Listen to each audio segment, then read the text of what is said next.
Hi guys. आज हम interest rate derivatives में एक नया टॉपिक करेंगे जिसका नाम है फॉरवर्ड रेट ऑफ इंटरेस्ट।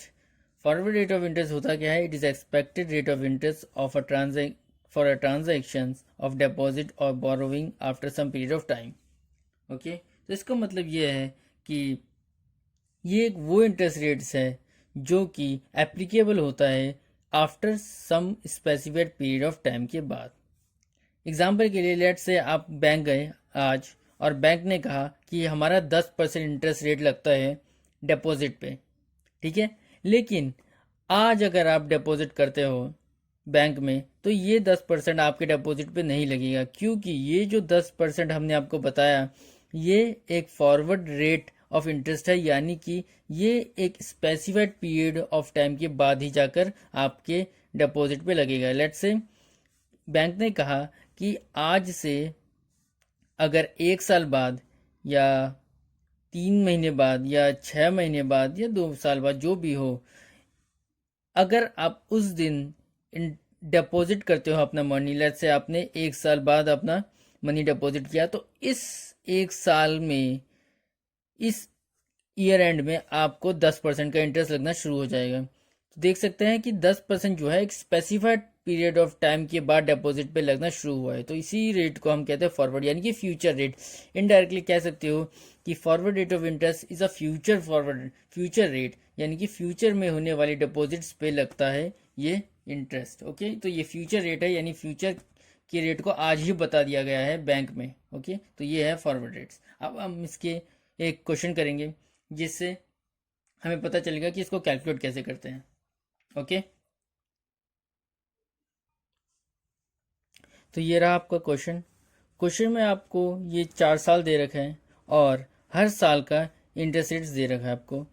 पहले ईयर का इंटरेस्ट अगर लेट से आपने डिपॉजिट किया 1 साल के लिए, तो बैंक ने कहा कि हम आपको इंटरेस्ट रेट देंगे 9.5%।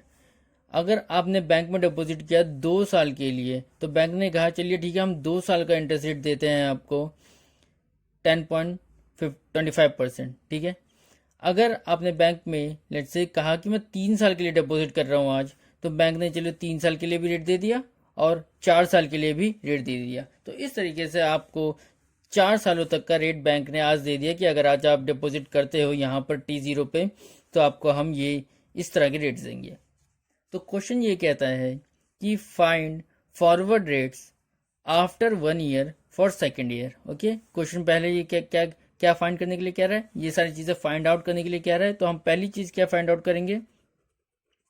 Forward rate after 1 year for second year, यानी कि फॉरवर्ड रेट आफ्टर 1 ईयर, यानी कि इसके बाद फॉर सेकेंड ईयर कौन सा होगा? सेकेंड ईयर ये वाला हिस्सा होगा, यानी कि ये रेट मांग रहा है क्वेश्चन। हमसे कहता है कि हमें ये रेट चाहिए, लेकिन हम अगर क्वेश्चन देखें तो क्वेश्चन में हमें ये रेट तो दिखाई दे ही नहीं रहा, क्योंकि हमें यहाँ का रेट तो पता है लेकिन यहाँ का रेट तो नहीं पता।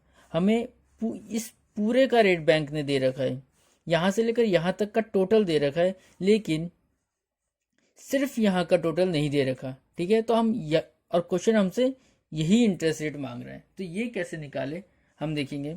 तो सबसे पहला क्वेश्चन, लेट से नंबर 1 डाल देते हैं हमें फॉरवर्ड रेट फॉर नंबर 1। तो फॉरवर्ड रेट ऐसे केस में कैसे निकालेंगे? हम पहले इसके फॉरवर्ड रेट को देखेंगे 10.25, ओके, मल्टीप्लाई बाय ये कितने सालों का रेट है, 2 सालों का रेट है, तो 2 से मल्टीप्लाई करेंगे इसे, ठीक है, माइनस उसमें से ये वाला रेट माइनस कर देंगे, ठीक है। ये कितने सालों का रेट है? 1, ओके, और इन दोनों के बीच ये कितने साल के लिए? 2, और ये कितने सालों के लिए? 1। तो इसी तरह से जब हम इनको सॉल्व करेंगे तो वैल्यू आएगी 11%। ओके, तो इसी तरह से हमने पहला निकाल लिया फॉरवर्ड रेट। कहाँ का? Forward rate after 1 year for second year, यानी कि यहाँ का इंटरेस्ट रेट हमने निकाल दिया और वो है 11%। तो उसी तरह से सेकेंड पार्ट भी करेंगे। फॉरवर्ड रेट सेकेंड पार्ट क्या कह रहा है? Forward rate after 1 year for 2 years. याद रखिएगा, सेकेंड ईयर नहीं, 2 ईयर्स। इसलिए यहाँ पर 2 ईयर्स लिखा है मैंने, यहाँ पर सेकेंड लिखा है। तो 2 ईयर्स यानी कि इसके बाद 1 2 इन 2 सालों का रेट मांग रहा है इस बार सिर्फ एक का नहीं, 2 ईयर्स यानी कि इन दोनों का रेट। ठीक है, ध्यान में रखिएगा, 2 ईयर्स का रेट मांग रहा है।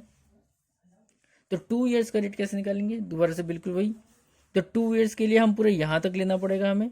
तो 2 ईयर्स के लिए सबसे पहले हम 3 ईयर्स तक का लेंगे, same 3 years multiply by 3 minus का, माइनस क्या करेंगे, सिर्फ 1, उसी तरह से 3 माइनस 1 ईयर डिफरेंस। तो जब वैल्यू आएगी हमारी वो आएगी, इसको सॉल्व करने पे कर लेते हैं सॉल्व इसे।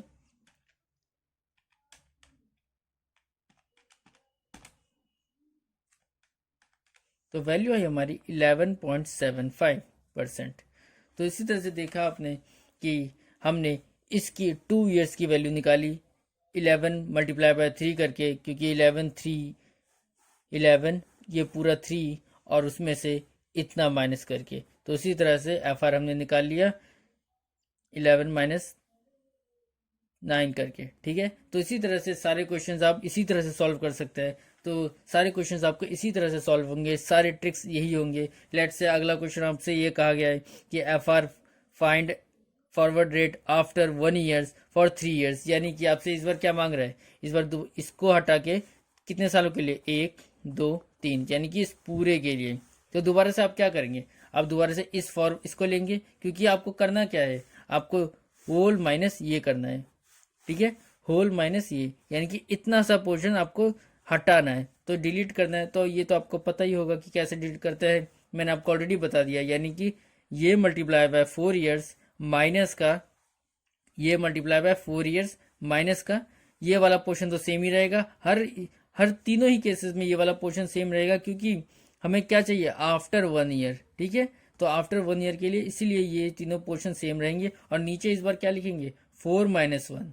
ठीक है, तो उसी तरह से अगले क्वेश्चन में फोर्थ पार्ट में फॉरवर्ड डेट आफ्टर 2 ईयर्स, तो याद रखिएगा फॉरवर्ड डेट आफ्टर 2 ईयर्स कर दिया है अब। यानी कि आप बस चेंजेस क्या है कि आप पहले हम इतने हिस्से को माइनस कर रहे थे, अब हम पूरे इतने हिस्से को माइनस करेंगे, किसमें से, forward rate for 2 years for 3rd year, ये निकालने के लिए। ठीक है, तो ये वाला भी एक बार एक कर लेते हैं हम। तो इसका एफ आर क्या होगा फोर्थ पार्ट का, कि 2 हमें ये वाला ईयर चाहिए, तो हम 11 मल्टीप्लाई बाय 3 करेंगे और 2 ईयर्स माइनस कर देंगे इसमें से, यानी कि 10.25 मल्टीप्लाई बाय 2 अपॉन में 3 माइनस 2। ओके, तो इसी तरह से देखिए हमने इस बार इन दोनों को डिलीट किया, किस में से, इस पूरे में से, ताकि हमें ये वाला हिस्सा निकल जाए। ठीक है, तो इसी तरह से ये सॉल्व करने पर वैल्यू आएगी हमारी 12.5%। तो इसी तरह से कुछ खास नहीं है, यहाँ पर माइनस का साइन है, तो कुछ खास नहीं है। तो उसी तरीके से अगला फिफ्थ पार्ट यही है कि forward date after 2 years for 2 years, यानी कि forward date after 2 years for 2 years, ये 2 साल देख सकते हैं आप। इस बार आप दोनों का मांग रहा है, तो क्या करेंगे, इन पूरे में से इस हिस्से को डिलीट कर देंगे। ठीक है, इस पूरे में से इस हिस्से को दोबारा डिलीट करेंगे, यानी कि 4 माइनस 2। उसी तरह से इसका forward date after 3 years for 4th year, यानी कि आफ्टर 3 ईयर्स इस बार इस पूरे को डिलीट करना है, सिर्फ इस पोर्शन को निकालने के लिए, है ना, सिर्फ इस पोर्शन को निकालने के लिए। यानी कि लास्ट वाला टॉपिक होगा ये मल्टीप्लाई बाय 4 माइनस ये मल्टीप्लाई बाय 3 अपॉन में 4 माइनस 3। तो इसी तरीके से हम फॉरवर्ड रेट निकाल सकते हैं। ये हमने सारे केसेस के फॉरवर्ड रेट निकाले, तो इसी तरह से क्वेश्चन सॉल्व होंगे आपके बुक में। इसके शायद 1 या 2 क्वेश्चन हो सकते हैं। तो इसी के साथ हमारा इंटरेस्ट रेट्स डेरिवेटिव खत्म होता है। Thank you for watching. If you like more videos please subscribe my channel. Thank you.